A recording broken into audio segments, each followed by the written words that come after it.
One of the many cool things about staying in a town is being able to watch how professional athletes who are at the very peak of the game train on a daily basis, be it at a Cameroonian track, Moyban Road, or just running around the Eton village itself. Earlier this week I was able to sit down with Abdi Nageeye, a Dutch marathon runner who won silver at the Tokyo Olympics and who holds multiple national records in Netherlands. During this interview we discussed how he approached his training leading up to the New York Marathon. So first of all, how are you feeling ahead of New York? It's next week. It's your fourth time running it. I'm really excited. It is one of my favorite marathons. It's so amazing. It's so big. And when I was young, it was like my dream. And now I'm going for the fourth time. Very strong field after the Olympics. So a little bit tired after the Olympics, but I had good time. I trained well. I think I'm one of my best shape when I'm in New York. You had an amazing season this year. You had a PB half marathon, PB in the marathon in Rotterdam as well. Do you have any kind of aim for New York, or just go out and give it your best? New York is podium. You go for podium and you can run faster. I mean, if you are crossing 5 bridges, it will be very hard to run personal best. So, but last year we ran fast. The winner will run fast. We will see. Things are changing now, and even hard courses will be. People are running fast. Yeah. So it will be very excited to see that. Yeah. And one of the things things that changed, from your first marathon 10 years back, 2014 I believe, to now it's 10 years, science has jumped miles, you have carbon shoes now and everything. Has your training changed over the past 10 years, the way you approach the marathons? Not really. And even now I went back to my old school style, more like when I was with Elliot, that program. These fast times are just crazy. I mean, when we saw 2:9 women, I was like, oh my God. I was breaking 2:9 in Rotterdam, I think 2017. And I was the first Dutchman to break even in Rotterdam 2:9. Yeah.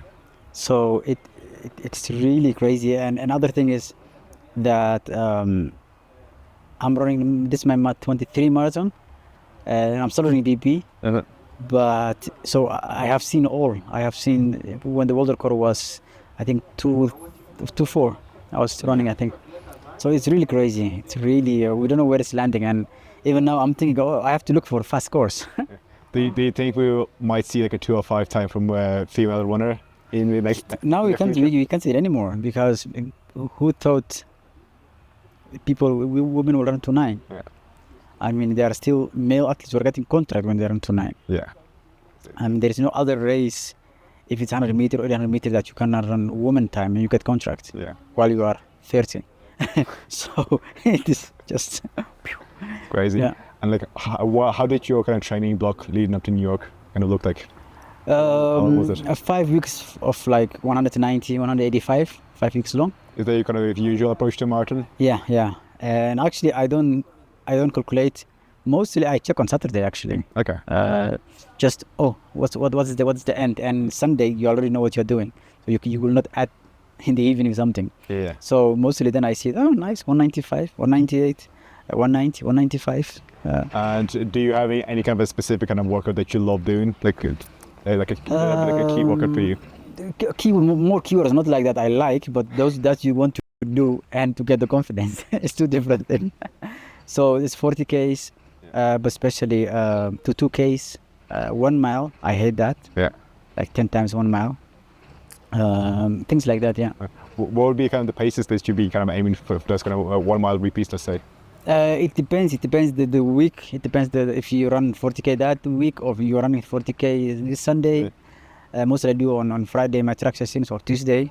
So 68, 69 lap will be nice. Okay. Then you're in good shape. Because we are getting less than 2 minute recovery. And how much of your kind of workouts would be easy and how much would be kind of speed based? I don't check that. In the evenings it's easy, 10 Ks, 8 Ks. And mornings mostly between average 405 to 410, 412. If it's not 16K, 18K, 17K. Okay. And mostly I don't check that much. It's just, you know what you're doing and you just do it. One of the questions I was going to ask is how much of your training is database based, because so many people are moving to checking your lactate all the time, checking your VO2. I think things when I'm done, I'm taking breakfast, then I check what my core is saying. And if it said 120% excellent, no, that's good. If it's under 15, it's okay. So And- that is not dictating how you train. Not really, because you already know what you want to do. I'm 35 now. I know what key trainings I need, and when you get the time to train for 2 months, I always said you will reach automatically that from A to B. There's no rush. There is no, you know what you have to do. This long run is sleep well, eat well, don't go around.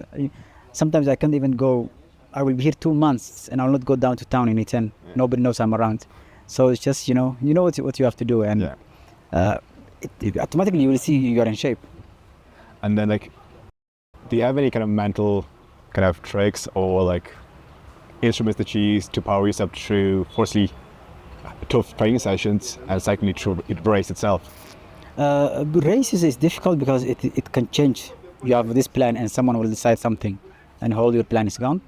But mostly in trainings it's like, what you do when you do marathon, it is less painful in the way of lactate when you are doing like track session, 10,000 meter training. But it's more the long stuff, the long training, like the kilometers, the laps that is long. And so when you do, let's say for 10 times 1 mile, the first 4, it's okay. And then it starts a little bit, but you can handle it actually. And you're supposed to handle it because you're not in lactate. Otherwise that will be not good training. Yeah. So it's just that mental thing. And I'm just like, just do it. It is 2 minutes to go and you're done. 2 minutes to go, you're done. And mostly when you're in the bus or in the car again, you are so happy you did the training. So you know what you will feel. And even when I look the day, tomorrow I have 40K. And then I'm like, when shall I come back and see myself outside taking my breakfast? Yeah. 40K is done. Yeah. And before you are sitting outside taking breakfast, 40K is done. So don't make it too difficult. Time is going fast, days going fast. Just do it and you know you feel better. Yeah, afterwards. just do it and you will never regret. You never regret. Yeah.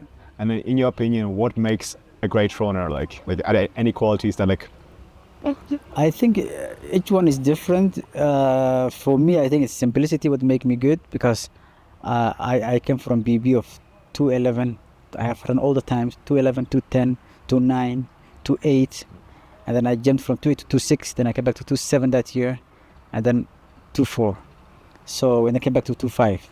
So it is don't give up. And as I said, just do it. You just know if you do it, you will not regret. And mostly it's I think it's a long answer this because it depends when I was starting running. I was able to stop so many times, but I never stopped. So it's what keeps you going. It's like that you believe in yourself, that you believe there is improvement. I will improve. I will not give up. But also, be less materialistic. By, for example, I was not attached to things. So that gave me the ability to continue.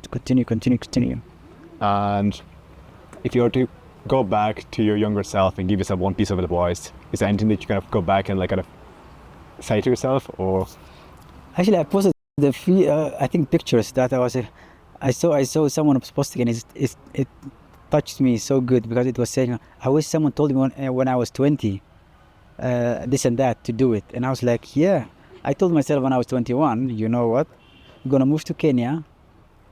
These guys, they are not from Mars, they are just from this planet. I'm gonna go there. And I have read that time an article about Dutch woman who was doing table tennis, and she moved to China, and that was when it was the red carpet, what they call the red or whatever. Yeah, it was kind of closed off, like. Yeah, closed from the world, and she in the 80s, and she went there, and she became world champion. She lived like them, she eat like them, she trained like them, and that article's like, you know what? Yeah, I know they are fast. It will take a long time. I took 2 bags, and I moved to Kenya, and for those 2 bags I had for 10 years. I had no car. I don't want to get anything. Until now, even I don't have house because I'm very nomadic. I got that lifestyle now. Do you like to be able to kind of move around? Yeah, so that's what I did when I was 20. I was student. I called my friends, housemates. I told them, take everything. My bed, my refrigerator, TV for free. Nobody have paid any. Take everything. And they were just being rock, paper, scissors to who will get which what. And I'm moving. I want a free bird, to be free bird. And I moved. So that was the advice I gave myself when I was young. So what else shall I give? I think I will do the same. I will do the same because I will not be in this level if I didn't took that Take risks. Like. risk. Yeah. Interesting. Well, thank you very much for your time. I really appreciate it, and I No wish you problem. the best of luck in New York. I'll be Thanks so watching you. much. Thanks so much. Thank you. Thank you. Thank you.